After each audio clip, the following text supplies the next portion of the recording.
제17장.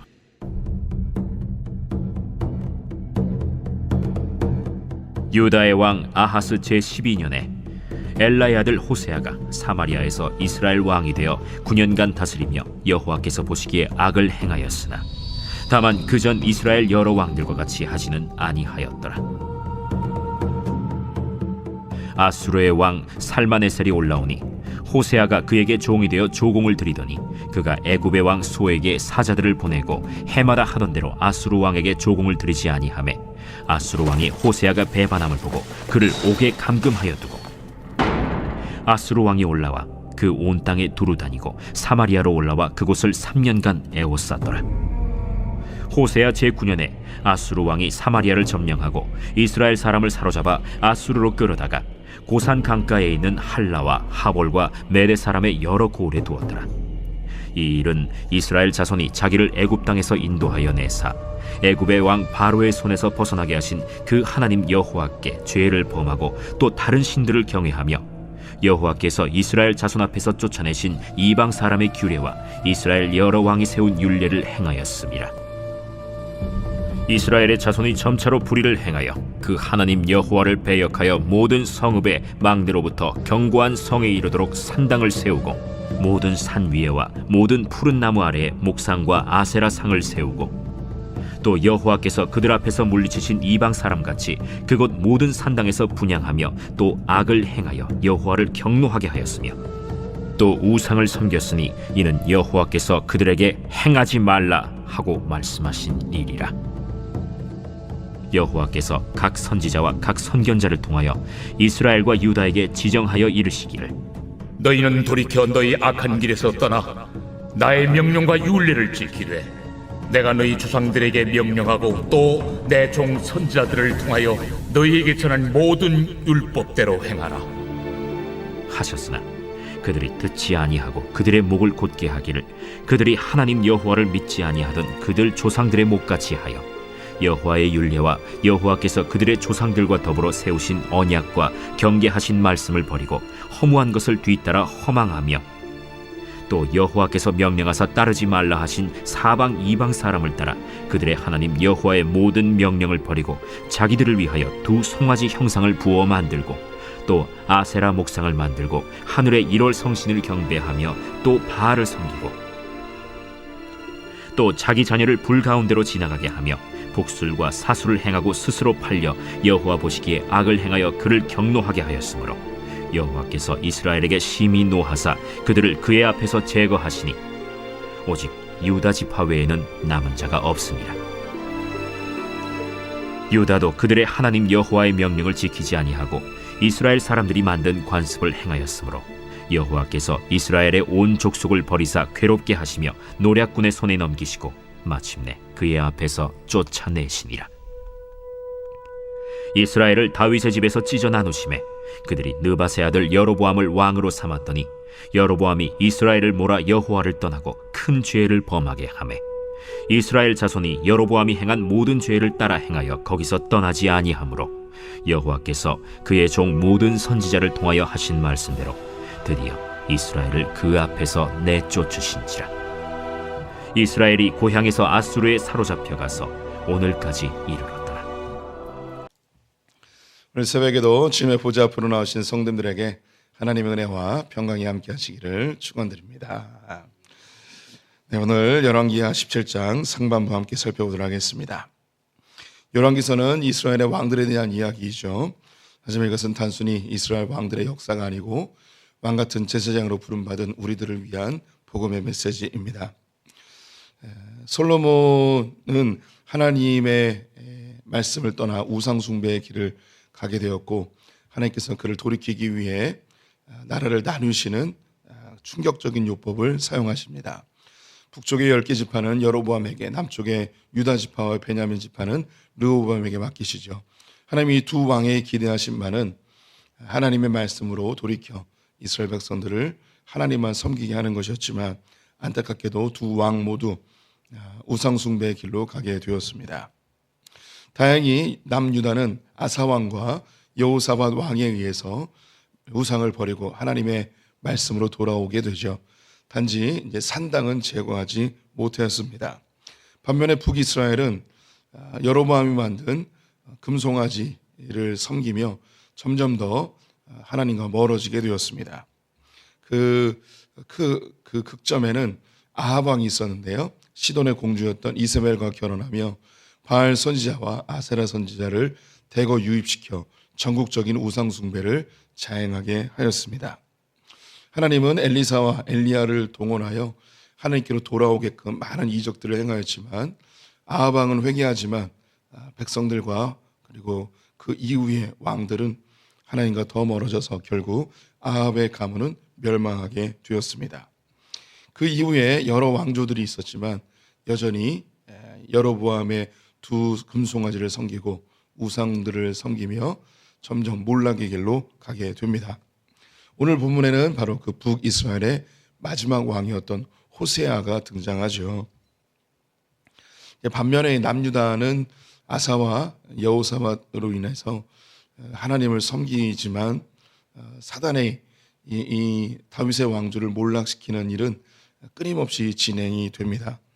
이 여호사밧이 통일 이스라엘을 꿈꾸며 이 아합 왕과 정략적인 결혼을 하게 되죠.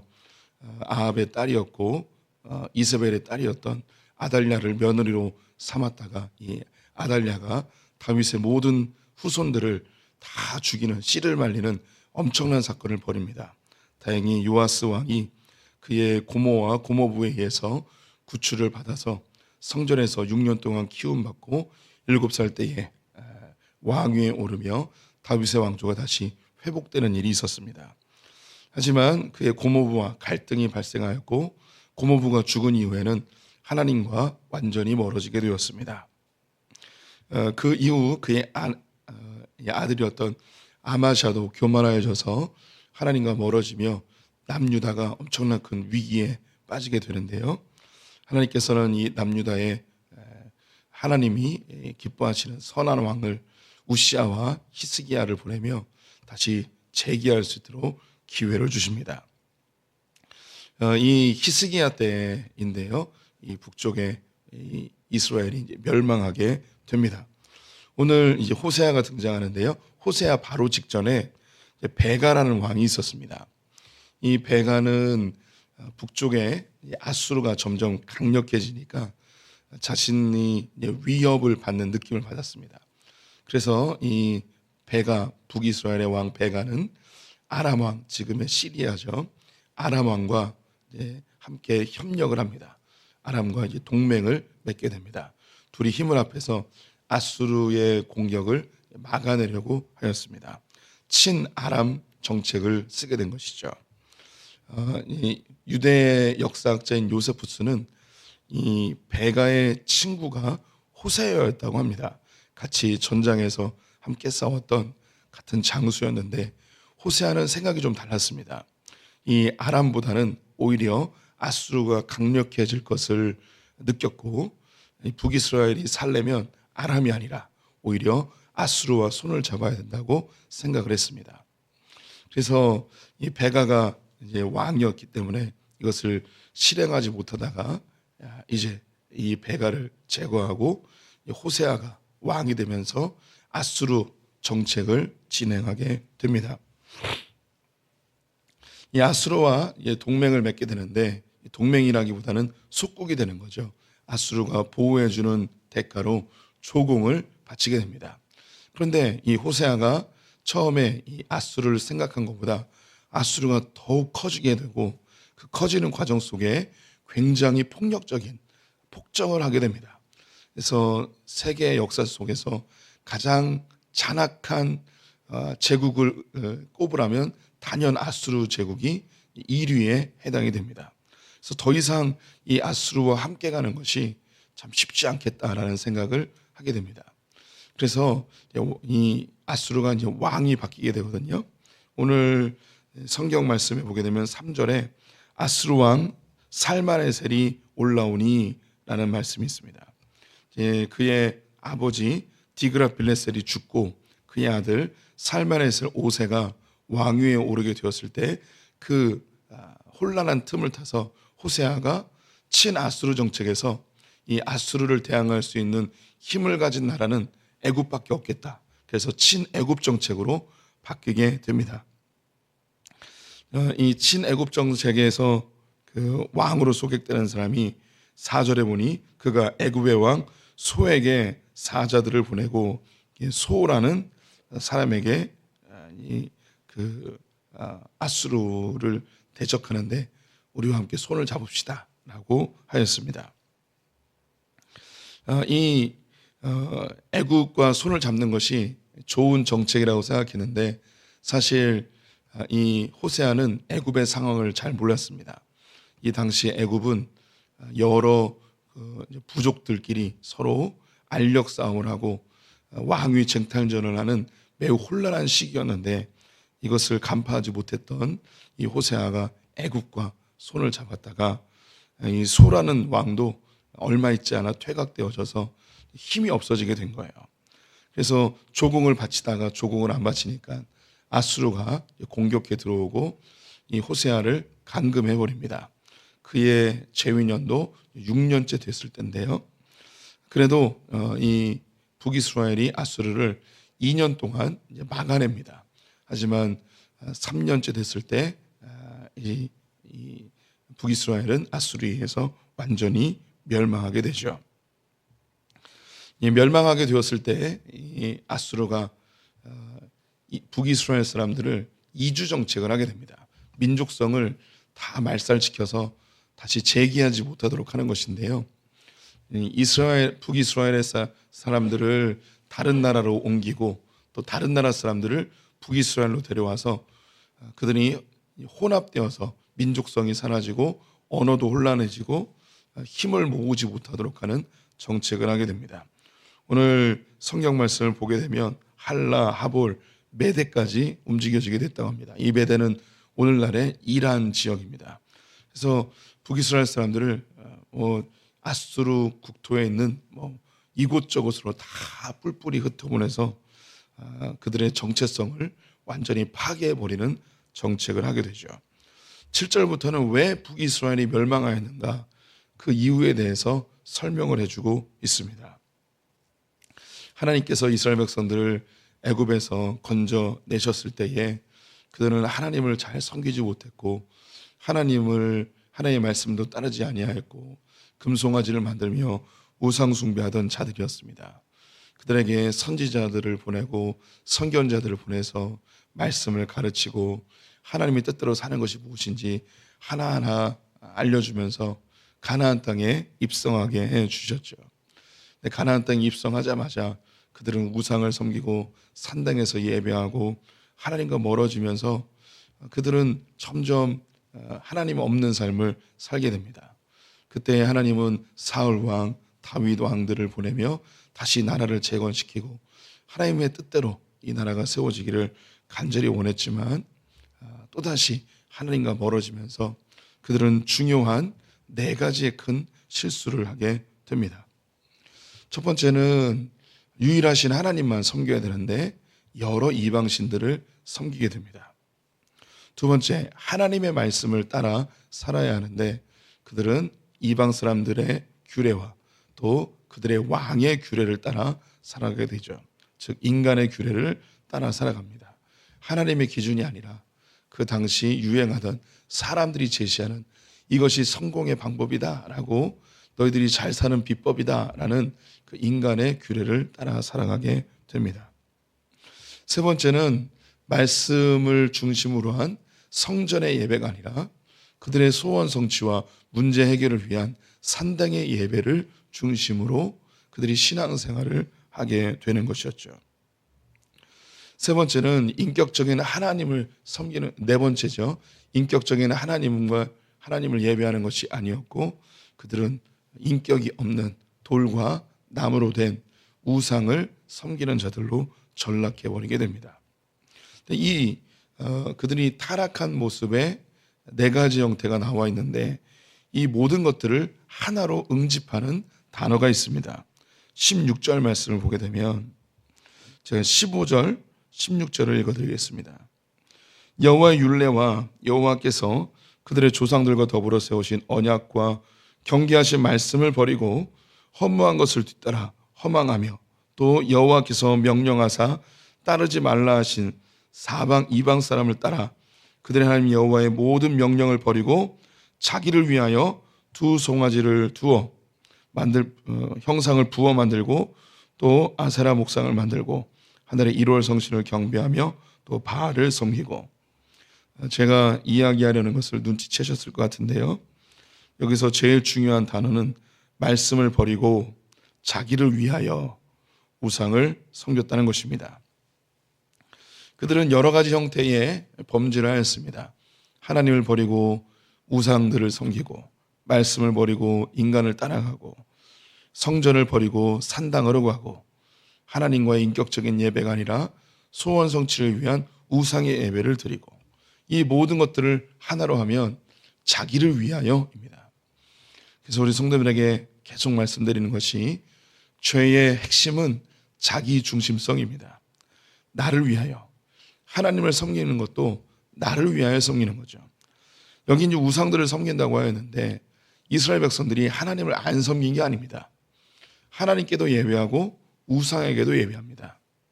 그들이 성전에서도 예배하고 산당에서도 예배합니다. 그들이 하나님의 말씀도 듣고 사람의 말씀도 들었습니다.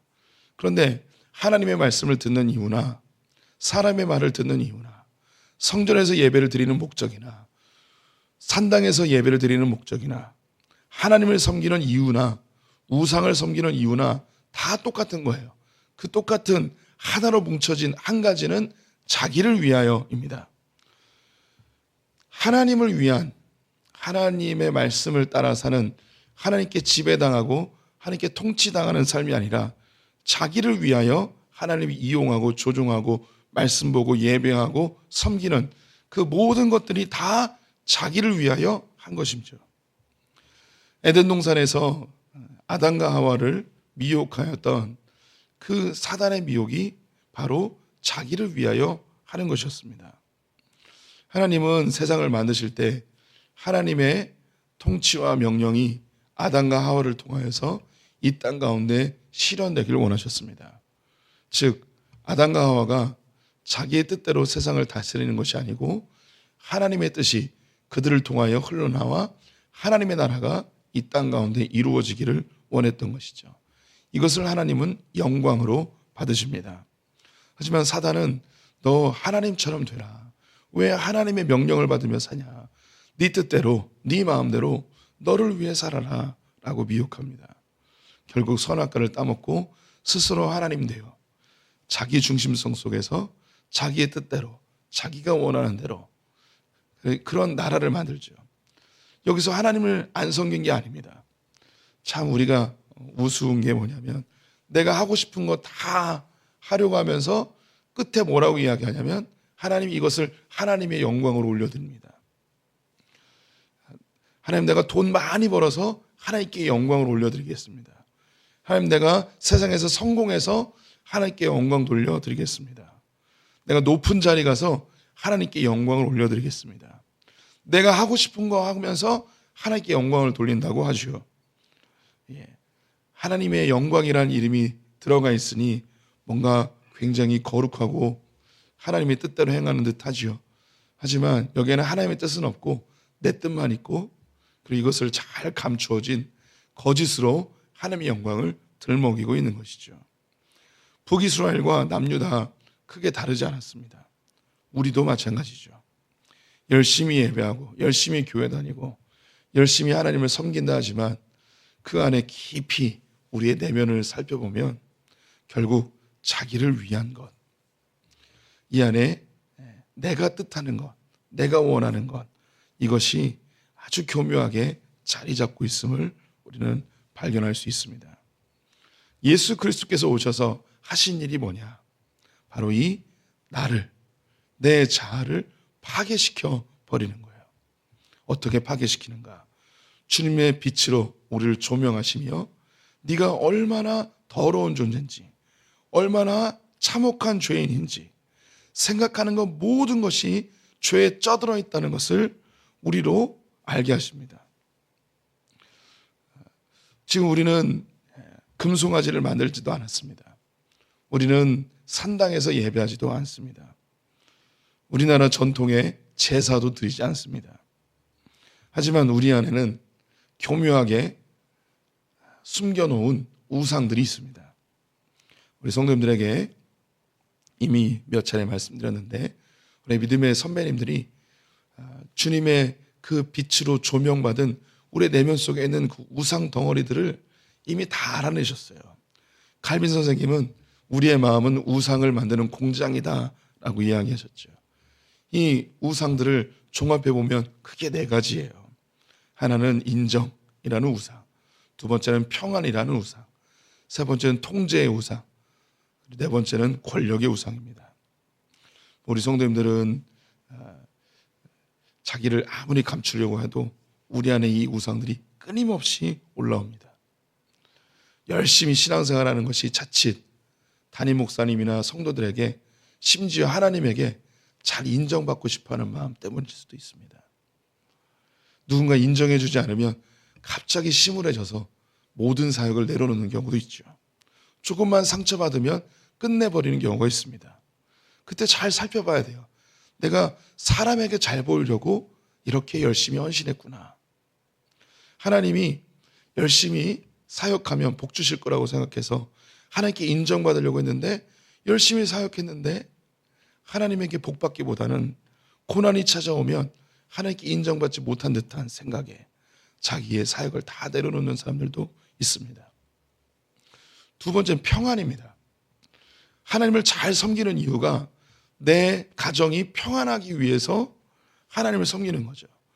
내 평안을 위해서 하나님을 조종하고 이용하고 있는 거예요. 이런 경우 내 삶에 조금만 어려움이 오고 조금만 시련이 오고 고난이 오면 이 하나님을 원망하고 하나님께 분노하며 하나님께 버려버리게 되죠. 또 우리의 삶에 통제라는 우상이 있습니다. 다 내가 원하는 대로 돼야 되는 거예요. 심지어 하나님까지도 내가 통제하려고 합니다. 우리의 통제는 하나님을 겁박주는 게 아니죠. 내가 정성스럽게 예배드리고 하나님께 내 진심으로 뭔가 예배를 드리면 하나님을 조종해서 내가 원하는 대로 움직일 수 있을 것이라는 큰 착각을 해요. 그래서 하나님을 내 마음대로 통제하지 못할 때, 즉 내 삶이 내가 원하는 대로 움직여지지 않을 때 우리는 분노하죠. 하나님, 내가 이렇게 열심히 하고 이렇게 헌신하고 이렇게 하나님을 섬겼는데 왜 내 삶을 내가 원하는 대로 인도해 주지 않습니까? 하나님 정말 살아계신 거 맞습니까? 하나님을 그렇게 이용하는 통제 우상에 사로잡혀 있는 우리들입니다. 권력의 우상에 사로잡히기도 합니다. 높은 곳에 올라가려 하고 성공하려 하고 유력한 사람이 되려 하고 영향력 미치는 사람이 되려 합니다.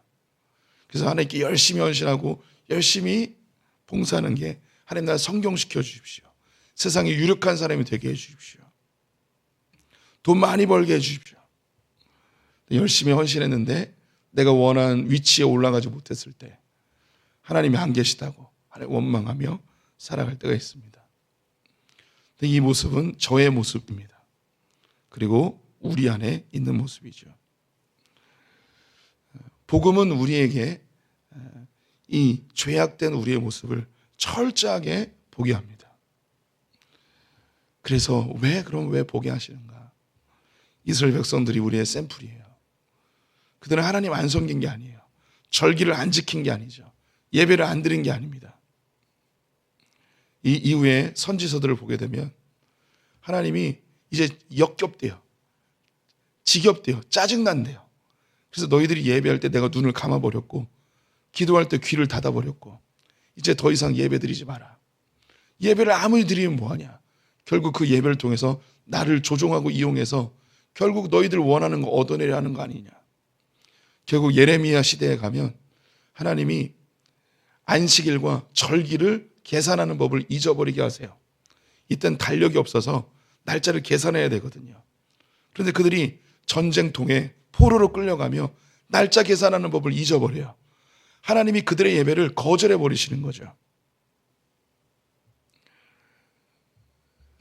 하지만 주님께서 우리에게 복음으로 비춰주시며 예수 그리스도로 인해서 우리가 얼마나 죄인인지 깨닫게 하시고 하나님을 섬기는 하나님의 뜻대로 살아가는 것이 무엇인지 예수님이 친히 보이시며 하나님 믿는 거 이런 거란다.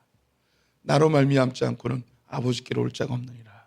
나의 뜻대로 마시고 아버지의 뜻대로 되게 해 주십시오. 무엇을 먹을까 마실까를 염려하는 것은 이방인들이 구하는 것이고 너희는 먼저 그의 나라와 그의 의를 구하라. 하늘에 계신 우리 아버지여, 이름이 거룩히 여김을 받으시며 나라가 이 땅 가운데 임하게 하시며 하늘에서 이루어진 그 뜻이 이 땅 가운데 이루어지게 해주십시오. 이렇게 신앙생활하는 것이란다. 예수님이 친히 보여주시고 교회가 시작되었습니다. 이제 우리 성도님들도 그 복음 안에서 나를 위한 삶이 아니라 하나님의 나라와 영광을 위한 삶을 지금까지 잘 살아오고 계십니다. 한국교회가 위기라고들 이야기하죠. 이것은 복음을 잃어버리고 우리 신앙생활의 본질을 잃어버렸기 때문이라고 생각이 듭니다. 누구를 탓하거나 누구를 원망하기 이전에 먼저 제가 그리고 이 새벽에 동참하신 성도님들이 자기를 위한 신앙생활이 아니라 하나님의 나라와 영광을 위한 신앙생활을 할 때 하나님께서는 이 모든 것들을 우리에게 더해 주실 줄 믿습니다. 주의 나라와 영광을 위해 그렇게 한 걸음 한 걸음 우리 같이 어깨동무하고 주님 오실 때까지 같이 걸어갔으면 좋겠습니다.